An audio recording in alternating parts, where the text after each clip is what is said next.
What is up guys, it's your boy Solheim here, back with another Classic WoW video for Mists of Pandaria Classic, and today we have some pretty big updates when it comes to gold making, things that are happening with the first weekly reset in Mists of Pandaria. Now this will cover both crafting and gold farming. There are once again some pretty big things happening, some big changes, even some changes compared to actual Mists of Pandaria back in the day, so even if you played back then, things are going to be slightly different this time around. So we basically have a long blue post from 1 day ago, this one right here, posted on July 31st, so basically 1 day ago, and a couple things here have even changed already. Like the world bosses came out earlier than they were expected to, and Blizzard just decided to, well, give us the world bosses early. Either way, this blue post right here is quite huge. Like scrolling down, there's a lot of things here, and instead of you having to read the entire thing, I'm gonna go through what in this blue post has something to say for gold making. Before I do that though, a quick word from today's sponsor, aka myself and the gold guides. I have a gold guide from Mists of Pandaria where you also get early access to a Discord server. You get access to a Discord server with early access to videos and even exclusive videos. So if you want to take your gold making to the next level, check that out. Either way, sponsored ad incoming. This video is sponsored by Solheim's Gold Guides. Available on Gumroad, these guides will teach you all you need to know about making gold in various versions of World of Warcraft. Farming, crafting, flipping, several different ways of making gold, all in one place. You also get access to a Discord server where you can interact and share ideas to make even more gold together. In that same Discord server, you will also get early access to gold making videos and exclusive content. So, if you are ready to take your gold making to the next level, go to solheim.gumroad.com and find the gold making guide for the version of WoW that you are interested in.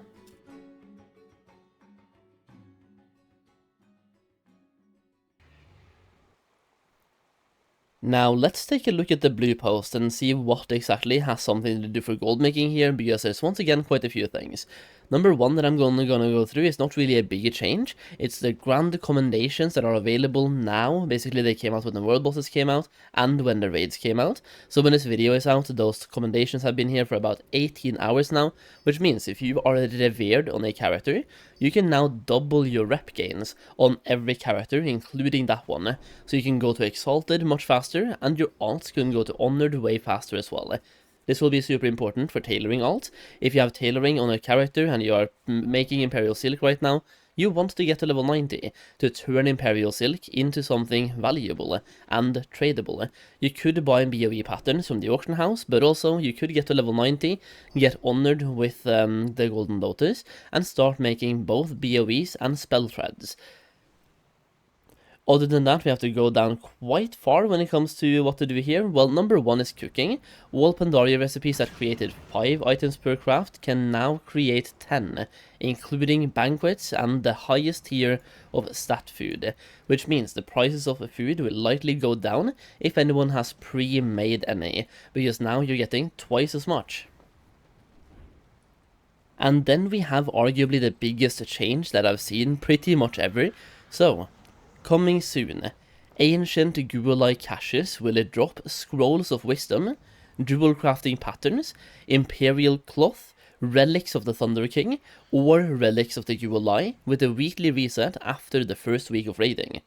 Now, the weekly reset after the first week of raiding, that's gonna be in 5 days, or yeah, like pretty much 5 days from this video coming out. That could change a lot, because this farm right here is already pretty good, by the way. You get a bunch of stuff from those caches, including reputation that is really needed as well, but now you can get daily cooldown items that are otherwise usually not obtainable, or you need to use a daily cooldown on them, or a Spirit of Harmony. So anyone who has a scribe, we could previously only get 1 scroll of wisdom per day, now you can farm them. Imperial cloth as well, we could make 1 per day and then make more through a Spirit of Harmony.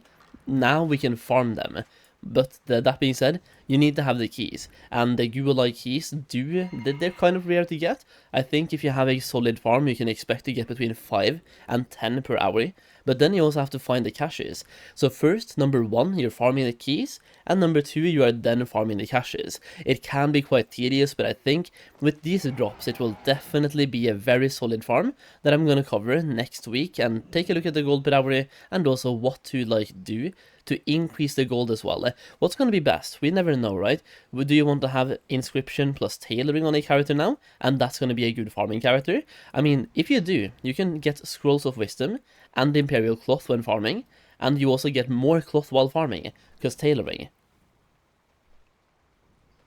And then under that is just like reminders of what's coming now versus what's usually coming in a later phase and when that's going to be available. So we have the ancient Gua-like caches contain Spirits of Harmony or Treasures of the Veil when Siege of Orgrimmar becomes available.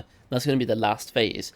Reputation tokens from the rare Sandalaris spawns will become available with the Thunder King content Phase 3, and enemies in the Veil of Eternal Blossoms will not give reputation with the Golden Lotus until a later content release. I believe this was the equivalent of Phase 4 or Phase 3. Either way, they might give it to us earlier, but they basically just reminding us of what to expect and what not to expect. Because even though we're running on the last patch of Mists of Pandaria right now, basically patch 5.5, we don't have all the content. I mean, we're pretty much Phase 1, patch 1, but on the last patch, if that makes sense.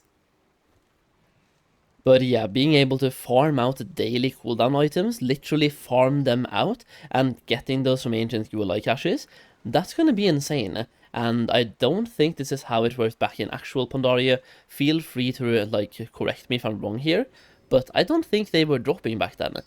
I think they didn't really drop anything good until they got Spirits of Harmony. But this could be a way to combat these items being so rare, and I'm just excited to see what happens to the market. I will say, there's been some people in my streams lately, like I'm streaming on Twitch and YouTube by the way, like leveling, farming gold, end game content, doing everything at the moment, streaming a lot, playing the game a lot as well, and I don't think there's that much reason to be afraid, because even though yes, these caches do drop Scrolls of Wisdom, dual crafting patterns, Imperial Cloth, I don't think that's gonna ruin your armies. If you have any scribe alts or any tailoring alts, you shouldn't be too worried about them not making profit anymore. You might make slightly less, let's say 10% less, but I don't think this will be an all or nothing change. But it will be a great way to farm gold if you have a character with these professions at max level. Dual crafting patterns, farm out those, or even setting up a character with tailoring plus inscription to farm both scrolls and Imperial Cloth at the same time. I really believe that could be a strong character to have when this becomes available next week, so tailoring plus scribe.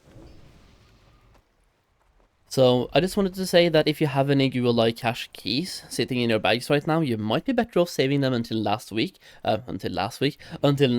when this becomes available. That way you can get those items from those caches as well. And you can even start pre-farming the keys right now, by the way, because when this becomes available, I bet that those farms are going to be insanely populated, so you can do yourself a big favor by pre-farming those keys and then using those keys next week when the update actually goes live. Either way, I hope this video was helpful, and I hope you are now more prepared going into next week than you were before. If you enjoyed the video and the coverage, let me know in the comments down below, leave a like as well, and subscribe for more content. I'm going to be live on Twitch and here on YouTube right about now, so come by and say hello if you want to. Either way, thank you for watching, I really do appreciate it, and I'll see you again in the next video very soon.